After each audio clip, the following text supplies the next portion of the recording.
Zadarius Smith is an Eagle, and I am in my car. Because my oldest has his drumming lesson, and my youngest is over my shoulder. You'll probably end up hearing him just chime in his thoughts as well. But let's discuss the Eagles' recent signing of former All-Pro Zadarius Smith and what it means.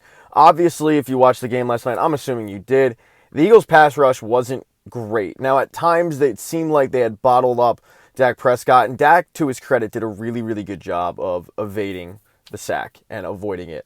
I have a mosquito in here. Let's roll those windows down. Let's hit thumbs down for the mosquito.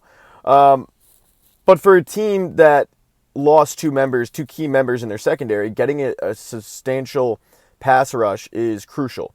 I think we saw last night that Adoree Jackson struggled big time. I'm not ready to just claim that he can't play anymore. He's cooked, but let's be real. Like, it kind of looked like that, right?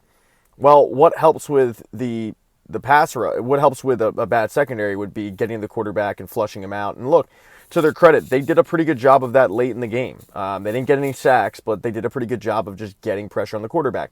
You also have to take last night's game with a grain of salt because you don't have Jalen Carter, and Jalen Carter changes everything. You knew it, I knew it, and Dak Prescott admitted it. As soon as he gets kicked out of the game, it changes their defensive game plan. It changes their blocking scheme. There was nobody more happy about Jalen Carter spitting than the Cowboys' offensive line. So when he is out, I think I got the mosquito out. I think. Sorry. Normally I like to streamline these videos, but because I hate the any content creator that they can't even formulate a sentence correctly. But when I got a mosquito in the car, I got to get it out. So you have to take last night's game with a grain of salt because of Jalen Carter. He goes from being double team and triple team to getting, one-on-one matchups with the Cowboys offensive line. And the reality is the Eagles did lose Josh Sweat. They did lose Brandon Graham. So you have to replace that. The Eagles didn't do a horrible job. I mean, but still, those are big shoes to fill. What do? They go out and they get Zadarius Smith. What does it mean? To me, this isn't necessarily about the Eagles' pass rush. This is a sign of what I talked about last night in the video I did regarding, just my overall thoughts on the game. This, to me, is a symbol that Howie Roseman will not sit back and be complacent. And that was my biggest takeaway over the secondary issues, was that Adoree Jackson might not be the answer. Reality is he probably isn't the answer. But are the Eagles going to sit back and be complacent all season long and let Adoree Jackson play cornerback? The answer is no. Because Howie Roseman will go out and address it. Does Howie Roseman need to go out and address Zadarius Smith? No. There are a lot of GMs in football right now who would just sit back and go, look, our team's our team. And we're not going to sit there and try to improve it right now. We're going to see what happens. The defending Super Bowl champs, after one game, after 4 quarters, said, yeah, we can improve on defense. His thoughts as well. We can improve in that area. We can improve and get a... He's all eagled up. This is why I do this, after they go to bed. Because of this.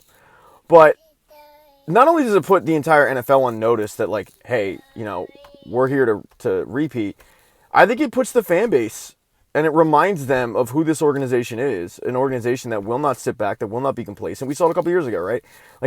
Their safety issue was real after they let C.J. Gardner-Johnson go. What do? They trade for Kevin Byard. Did it work out? No. Do I blame the Eagles for that situation? I mean, I blame the organization because you put a dipshit in Sean Desai and Matt Patricia in charge of the defense where everybody looked like they forgot how to play football. I don't necessarily blame Kevin Byard, but the thought process behind that move was logical. We're going to go out and we're going to have a former All-Pro.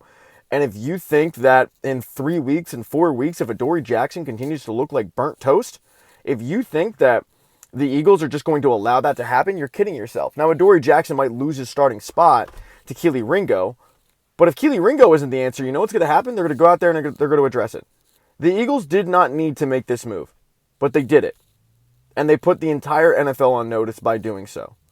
Zadarius Smith should be able to help with the pass rush, but this is a typical Eagles move, meaning they went out there and they bolstered their depth with a veteran, with a former All-Pro, and they just made their team better. It's like Ndamukong Suh. I think the year they went to the Super Bowl, right? I think that was the year they went to the Super Bowl. If not, it was the year that everything came undone. But I'm pretty sure it was the year they went to the Super Bowl. Did they need to go out there and make the Ndamukong Suh trade? No. Not the trade, the signing. But they did it. to bolster the room, to get a vet in there. And now you're also seeing that the Eagles, the Philadelphia Eagles, which I feel like this has been the case for a while, are that organization where if you are a veteran and you want to win and you want to come to a winning culture, you're coming to Philadelphia. You're coming, you might take a pay cut, but you're coming because you're looking at a chance to ring chase. So I love this move. I can't love it anymore, but I do think that there's a more underlying meaning to it. And I think that that message is pretty clear that if you weren't a fan of the secondary last night, if you were worried about a Dory Jackson who looked like a turnstile out there and, you know, reeked of burnt toast, guess what? If it doesn't improve, the Eagles will improve, and they'll make a move. Now's the part where I ask you guys to subscribe to the channel. If you don't want to subscribe after this video, I understand it. I'm a man in my car with a toddler. Let's be real. This has not been my best effort. Could I have waited 2 hours until they go to bed and record something? Yes. Should I have? Probably. But guess what? We grind away. We grind away as my oldest is out there drumming his little heart out. So, yeah. All right. Go Birds.